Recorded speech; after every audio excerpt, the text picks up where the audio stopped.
Welcome back.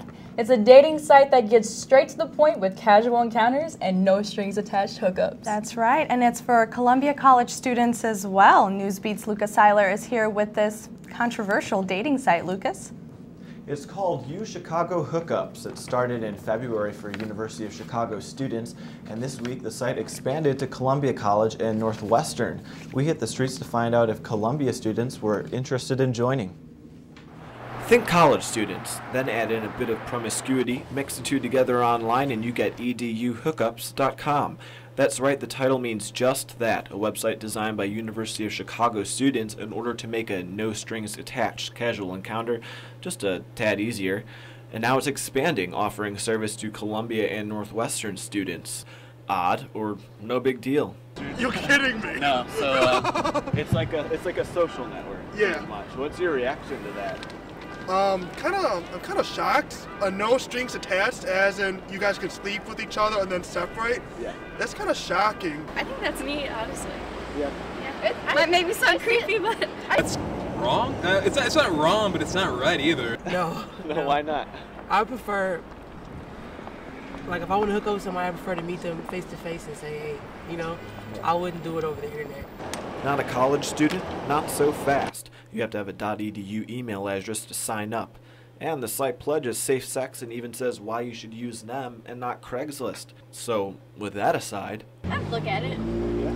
Check it out. I think I treat it like a Craigslist kind of thing, where if you're bored, you occasionally look through, you know, the desperate guys wanting desperate girls, but I don't think I'd ever seriously consider doing something like that. I see the safeness in it. Like, you can't lie. They're not going to let you set up your own account without it.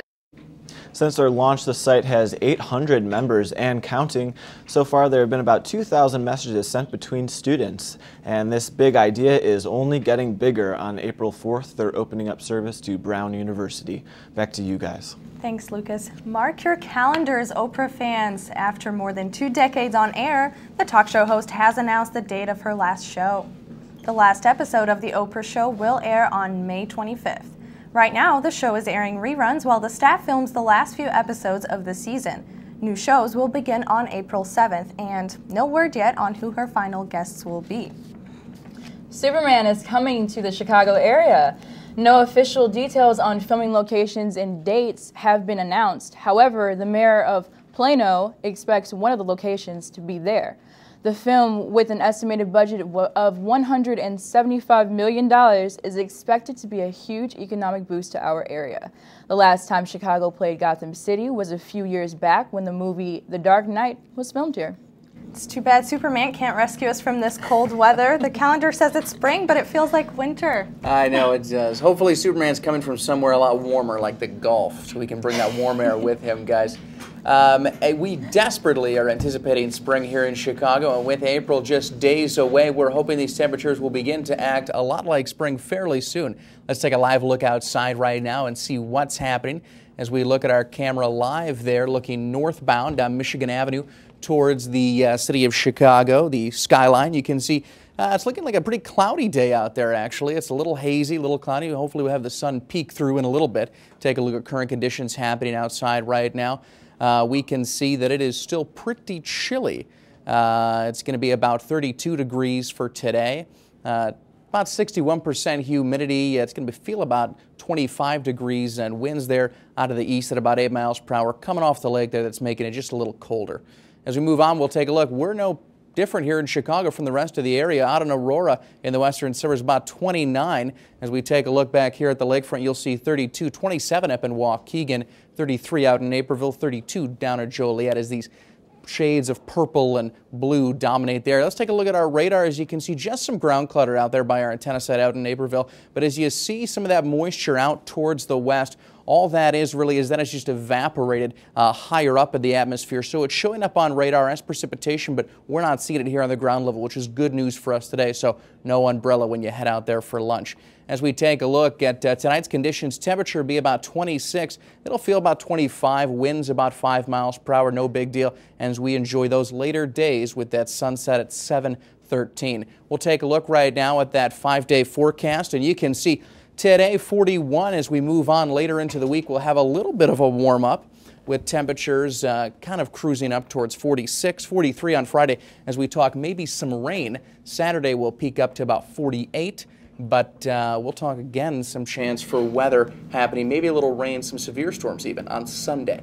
So guys, I'm doing my best here to get your temperatures up to 60.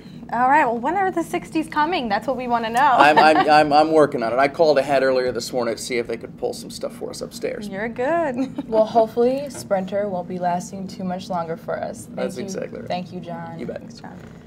Next on Newsbeat, the Chicago Cubs are making big roster changes. Find out what key player they just cut from the team. And as the site Bulls fans are not used to seeing these days at the United Center, stay tuned for this and more in sports.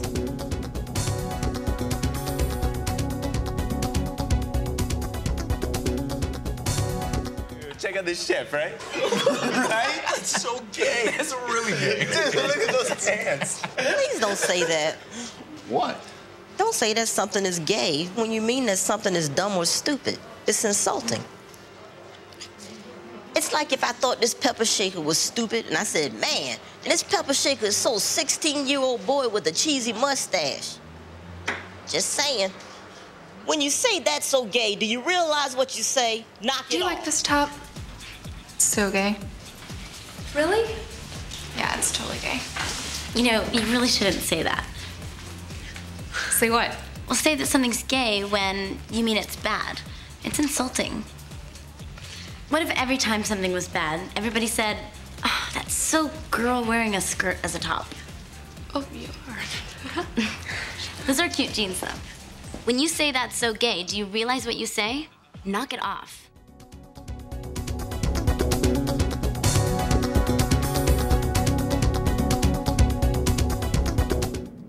It's a crucial time for Chicago sports. The Bulls, Blackhawks, Sox, and Cubs are in action, and they all have championship aspirations. Newsbeat's very own Jennifer Sheehan is here with all you need to know about Chicago sports. What's up, Jennifer? Thanks, ladies. Definitely a great time for sports. Baseball is back, and the Bulls and the Hawks are primed and ready for the playoffs. It was a rough night for the Bulls taking on the 76ers at the UC. Last night, the Sixers turned the tables as Thaddeus Young scored 21 points and grabbed 7 rebounds. The Bulls managed to make a dent in the second half as Derrick Rose makes his way past Spencer Hawes with a sweet layup. The Sixers snapped the 14-game home winning streak of the Eastern Conference, leading the Bulls 97-85. The Blackhawks took flight last night against the Red Wings in Detroit. The Red Wings' Hendrik Zetterberg beats Corey Crawford for the game-tying power play goal. But the Blackhawks weren't down yet. They took advantage of Hosa's shot from the left, circle with a pass from Kane. Hosa scores on the power play 51 seconds into overtime. The Hawks go on to win a close 3-2. Carlos Silva has been cut from the Cubs roster. Silva was livid after he found out the Cubs chose Andrew Kastner as the team's 5th starter. Cubs general manager Jim Hendry says Silva needs to face the facts and says he's been below major league standards for the last few years. The Cubs made an expensive cut. They still have to pay Silva the remaining $11.5 million left on his contract. Ouch. And real quick, it's the Final Four that no one expected. Kentucky, UConn, Butler, and Virginia Commonwealth make up one of the wildest Final Fours of all time. And the White Sox and Cubs both lost in Arizona yesterday, with the regular season only 2 days away.